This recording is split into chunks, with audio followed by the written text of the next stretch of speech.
ಅಂತಂದ್ರೆ ನೀವು ಒಂದು ಕಾಲಮ್ ಒಳಗೆ ಬರೀಬೇಕು. ಎಣಿಕೆ ಮಾಡಿ ಸಂಖ್ಯೆ ಬರೀಬೇಕು. ಹೆಂಗ 100ದು ಎಷ್ಟದಾವ, 10ರದು ಎಷ್ಟದಾವ, ಬಿಡಿಗಳದು ಎಷ್ಟದಾವ ಅಂತ ಹೇಳಿ. ಹಂಗಾದ್ರೆ ಈಗ ಮೊದಲನೇದ್ರಾಗ ನೋಡ್ರಿ 100ರ ಗಂಟು ಎಷ್ಟೈತಿ? 1. Very good. ಹಾಗಾದ್ರೆ 1ರಾಗ 1 10ರದು ಎಷ್ಟದಾವ? 2. ಆಮೇಲೆ ಬಿಡಿ ಎಷ್ಟೈತಿ? 1. ಹಾಗಾದ್ರೆ ಒಟ್ಟಾರೆಯಾಗಿ ಈ ಸಂಖ್ಯೆ ಎಷ್ಟೈತಿ ಹೇಳ್ರಿ? 121. Very good. 121.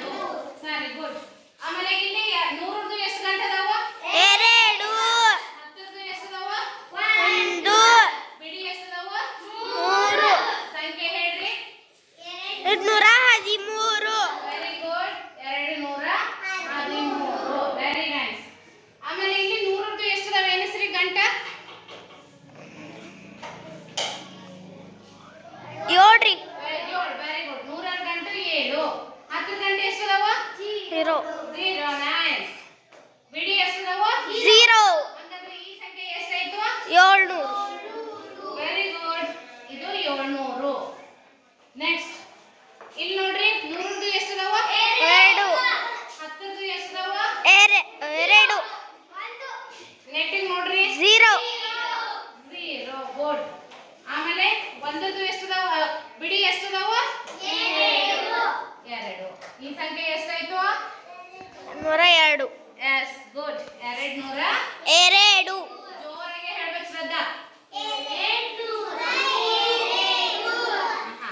ನೆಕ್ಸ್ಟ್ 100ರ ಗಂಟು 3.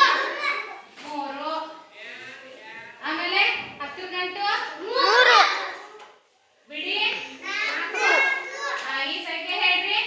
334. 334. Very nice. 334. 34. ನೆಕ್ಸ್ಟ್ ಇದು ಎಷ್ಟು? 4. ಆಮೇಲೆ ಬಿಡಿ 3. ಎಷ್ಟಾಯ್ತು? 113. 113. ಇನ್ನ ಈ ಸಂಖ್ಯೆ ನೋಡ್ರಿ, ಇದ್ರ ಬಿಡಿ 10 100 ಅಂತ ಗೊತ್ತಾಯ್ತು. ಈ ಸಂಖ್ಯೆಯನ್ನ ಏನ್ ಮಾಡ್ಬೇಕು? ಅಕ್ಷರದೊಳಗೂ ಬರೆಯಕ್ ಬರ್ಬೇಕು ನಿಮಗೆ. ಹೆಂಗ?